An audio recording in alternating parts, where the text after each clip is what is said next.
Então, olá, nós somos da turma de agronomia da Universidade Uniderp.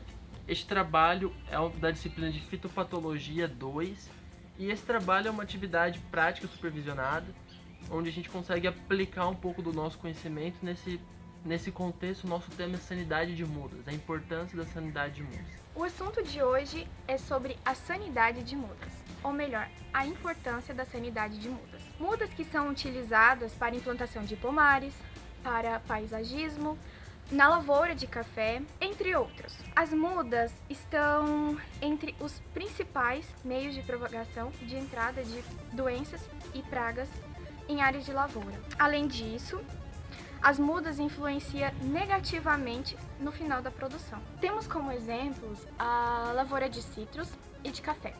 Bem, são importantes na economia do Brasil, gera muitos empregos e tem vários outros mercados ligados, como os viveristas de mudas certificadas. O Brasil, ele é o maior produtor de laranja. Então, é uma cultura de peso, é importante para o nosso país.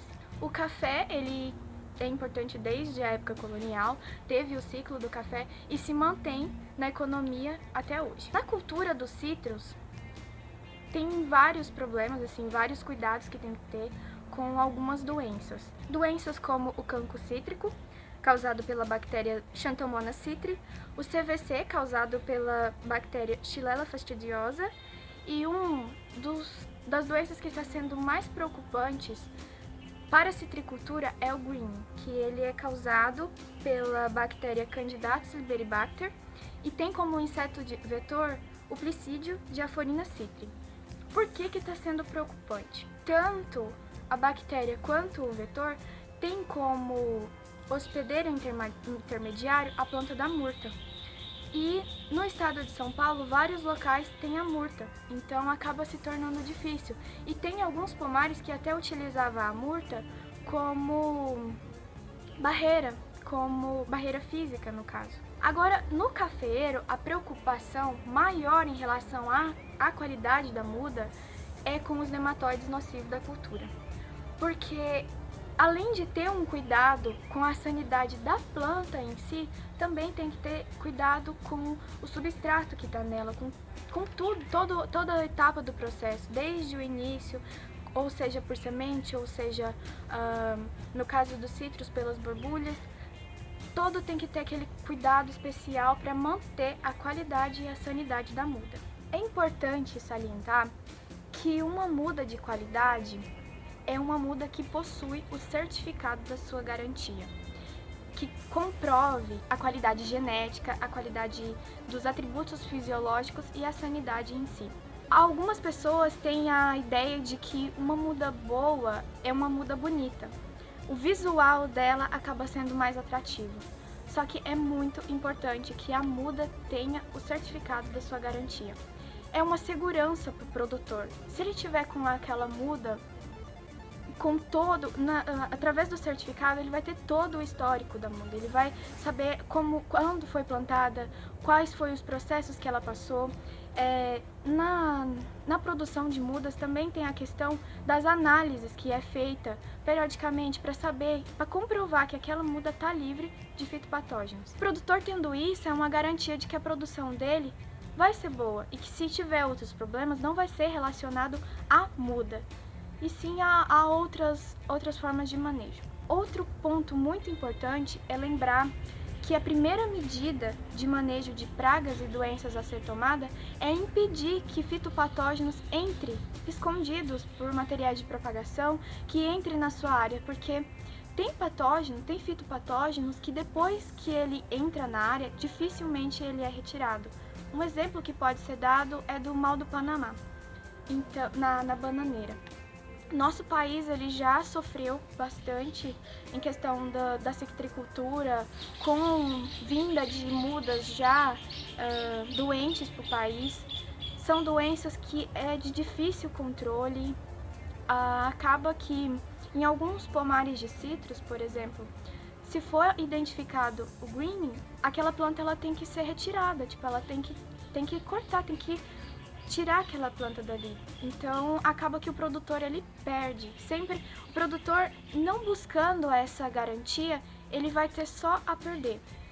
E colocando uma situação assim, uma situação prática do cotidiano que não envolve só a questão da agricultura. Bem, eu tenho interesse em ter uma jabuticabeira no meu quintal. Eu vejo que tem um caminhão parado ali na avenida e, poxa, a muda é barata, tudo bem. Vou lá, compro e eu gosto muito de jabuticaba e eu quero consumir a jabuticaba do fundo do meu quintal. Só que eu não tive esse cuidado. Eu preferi uma muda mais barata e coloquei toda contente lá no meu quintal e tudo mais. Só que a minha jabuticabeira não produz. Ela não cresce, ela não desenvolve. E o problema foi na minha decisão em comprar um produto de fácil acesso, mais barato, só que sem qualidade. Então, em questão de paisagismo também, se for parar para pensar, a gente quer um local bonito. Vai escolher, vai ter aquele cuidado, aquele planejamento de colocar as plantas no locais corretos, mas se você pega uma planta doente, aquela planta já não vai ficar bonita, não vai ter aquela questão da beleza estética. Então não envolve só questão de produção. Para cada caso tem um prejuízo que vai ter naquela área. Então, relembrando e enfatizando, é muito importante a sanidade de mudas. O uso, a utilização de mudas com certificado de garantia. Dentro da importância de sanidade de mudas, é importante a gente entender que, a primeiro momento, uma muda certificada ela é cara. Então, a primeiro momento, o seu custo de preparação de instalação é bem mais caro.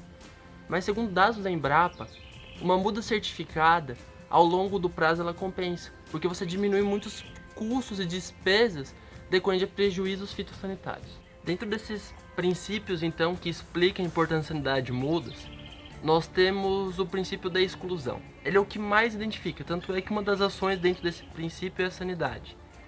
Mas no que age a sanidade de mudas? A gente tem ideia que, falando de epidemiologia, ela age principalmente na população inicial do patógeno. Uma muda certificada, entre uns dos requisitos, é não ter doenças, principalmente doenças quarentenárias, que a gente vai falar mais pra frente, mas essa muda não tem que ter doença. Desse modo, a gente evita a entrada de inóculo, a gente evita a entrada de patógenos na área que antes não haviam. Então, no princípio da exclusão, a sanidade de mudas faz parte e ela age também dentro da exclusão, na população inicial. Outros fatores nesse princípio de exclusão, como a legislação, por exemplo, é importante, porque a gente sabe que uma muda certificada ela obedece a uma legislação desde a produção dela até a comercialização, que a gente vai entrar mais profundamente. Mas dessa maneira, a gente tem que entender que são complementares. Então, a muda sadia começa na certificação. E essa certificação tem uma legislação por trás. E a gente vai entrar agora nessa legislação. Entrando especificamente agora na legislação de mudas, é importante entender que ela é o nosso plano de voo. Ela baliza aquilo que a gente precisa, os parâmetros para a certificação. Mas qual que é a lei que regulamenta isso? Segundo as da Embrapa e até a legislação, a lei que regulamenta isso é a Lei 10.711. Essa lei, ela estabelece os princípios, mas ela estabelece também uma coisa bem interessante, porque ela estabelece todos os fatores inerentes à cadeia, através do Sistema Nacional de Mudas, sementes e mudas no caso. E o que define, nessa lei? Define que é responsabilidade do Ministério da Agricultura, Pecuária e Abastecimento, MAPA, fazer esse controle, essa certificação. E estabelece também a função dos estados. Os estados têm função primordial, principalmente na comercialização, na fiscalização do comércio de mudas. O que acontece? Esse produtor que produz uma muda certificada, com sanidade boa, digamos assim, ele deve ser credenciado no MAPA, no Ministério da Agricultura e Pecuária. E a partir disso, da produção dele, ele sofre vistorias para fiscalizar ele, para ver se ele está fazendo isso. E durante a comercialização, essas mudas têm até etiqueta padronizada pelo MAPA. Então, o MAPA dá tão estabelecido padrões que até a etiqueta de comercialização e até como é embalada essas mudas é estipulada. Porque, por exemplo, nos citros, que é uma cultura que desenvolve bem isso, no estado de São Paulo, por exemplo, até a a tela que guarda a estufa, o material tem que ser o mesmo para estar nas mudas durante a comercialização, principalmente para evitar a entrada de vetores que possam trazer alguma doença para essa muda. É interessante notar que na comercialização tem que estar portando nota fiscal, ou seja, tem que ser um produtor certificado que vai emitir uma nota fiscal dele e essa nota tem valia. Então, quando comercializar uma muda, ela tem que estar embalada nesse mesmo material que foi feita a estufa. Essa estufa também tem essa tela, especificamente que é a tela antiafídica, que é contra insetos, e essa tela tem que também estar na planta. É um material muito parecido. E no comércio é um dos requisitos básicos. Então o produtor embala a produção dele, transmite, faz essa comercialização, pode ser por caminhões, por exemplo. Esse caminhoneiro tem que portar essa nota fiscal emitida pelo produtor, certificado, e tem que estar ao destino. Então, para comprar uma muda certificada, ela tem que ter nota fiscal. Ela tem que ter cuidado de comercialização. E compete ao Estado fiscalizar. Então, entender a legislação, entender que tem parâmetros desde a produção, que você tem que ter uma estufa feita de acordo com as normas, que você tem que ter na entrada precaução, que essas mudas têm que ser levantadas, elas não podem ter contato com o solo direto, muitas vezes, em alguns casos. É essencial a gente entender que a certificação é tudo. Em doenças quarentenárias temos que ou aquela doença que está presente em algum país ou em alguma região dentro do seu país. Temos doença que está na região que é controlada de certa forma, mas que oferece um grande risco para a economia do país, da região, do estado ou da exportação de mudas ou frutas.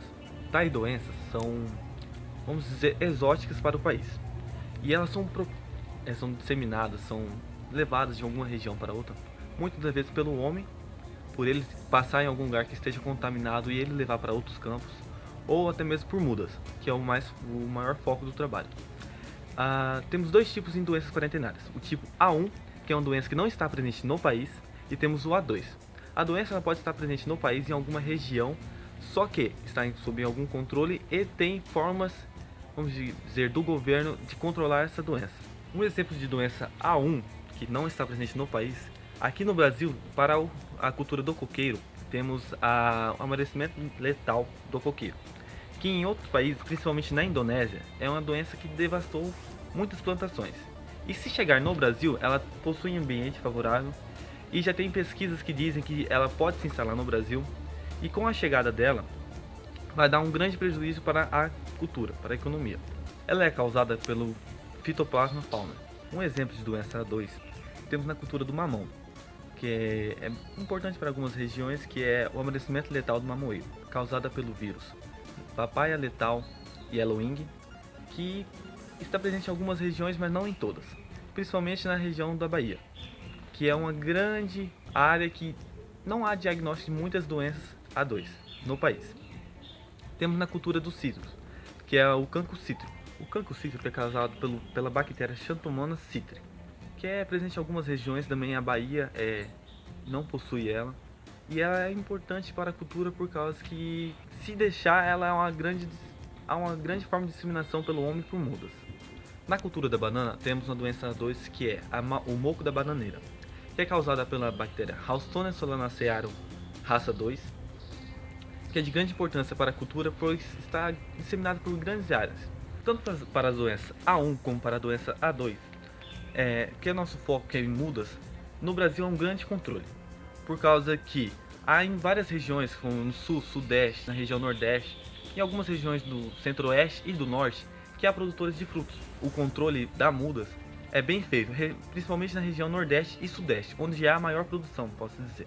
Há que ter um certo controle, tanto para as doenças como também ao que está presente no humus, que irá usar para a muda. Para doenças A2, no Brasil, há um maior controle, posso dizer, porque muitas regiões que irão passar para outras, elas têm que haver uma certa certificação e comprovação que não há presença de tal doença, como o estado de São Paulo. É um grande exemplo de várias doenças que tem lá. É um estado que possui várias culturas e por isso possui também várias doenças. Quando se vai comprar mudas de São Paulo, os outros estados buscam ter uma maior preocupação por não buscar uma muda que tenha doença, que não tenha um patógeno em si. Complementando o que já foi falado sobre sanidade de mudas, aqui eu vou falar agora sobre os cuidados que o viveirista tem que ter com essas mudas. Esses cuidados que são exigidos para a certificação, que tem a tela antiafídica para impedir insetos vetores, tem a questão da altura que fica as mudas, o saco, o vaso. A presença de um tipo específico de mudas nos viveiros, que tem que ter esse cuidado também. A presença de pedilúvios e o cuidado com quem entra e quem sai de dentro dos viveiros para olhar e observar mesmo as mudas, os visitantes que estão ali, e tem que ter um cuidado realmente com isso. Presença de pedilúvio na entrada e na saída, tanto para na hora de entrar não trazer, quanto para na hora de sair não levar para outros lugares, por exemplo. Isso vai ser importante também em relação à legislação que entra. Se com todo cuidado, aí vai ter mudas certificadas para... Posteriormente, comercialização do produto. Ou seja, tem uma fase de implantação do projeto, que tem todo um planejamento para depois aquele viveiro ser realmente certificado e levar nas suas mudas o certificado de garantia de qualidade. Isso, e nesse planejamento da implantação do viveiro, vai entrar o estudo da área que está sendo realizado, o implantamento desse viveiro, para ver se tem patógenos presentes. A direção do vento influencia, a declividade do terreno, o que tem em volta daquele viveiro. Ele tem que estar, vamos se dizer, livres de plantas que podem ser possíveis hospedeiras. Então, no caso dos citros, que é um viveiro, uma cultura que tem maior cuidado, vamos dizer, não que tenha o maior cuidado, mas que é mais focado na área. Tem todo esse processo, esse cuidado com questão da estufa. Os funcionários são treinados, são funcionários capacitados para isso. Tem também a questão do transporte. Porque não adianta nada eu ter todo um implantamento bom com o viveiro e ter mudas sadias aqui, se na hora de eu transportar para outros lugares, a planta acabar sofrendo injúrias, que pode acabar causando, favorecendo a doença, a entrada do patógeno e favorecendo a doença. Então tem que ter todo um cuidado. Isso, o transporte no caso do viveiro à propriedade. E na propriedade também tem que ter consciência que é importante fazer a análise microbiológica para conhecer quais são os organismos, os micro-organismos que tem naquele solo. Se ela está isenta da doença que pode estar vindo com a muda, se for uma muda que não esteja certificada e sadia. Mas essa questão de cuidado tanto com a muda, quanto com o transporte, quanto com a propriedade, conhecer o histórico da propriedade, conhecer a muda e a cultura que está sendo implantada. Quanto mais informação tiver, mais garantia de boa produção, de sucesso na produção, o produtor vai ter. Esse trabalho foi orientado pela professora doutora Bianca Obbs. Os alunos que fizeram parte desse grupo, dessa equipe, temos a Julie, acadêmica também, o Wellington, Felipe, Letícia, o William. Na parte de edição temos a Amanda e quem nos filma hoje, o Breno.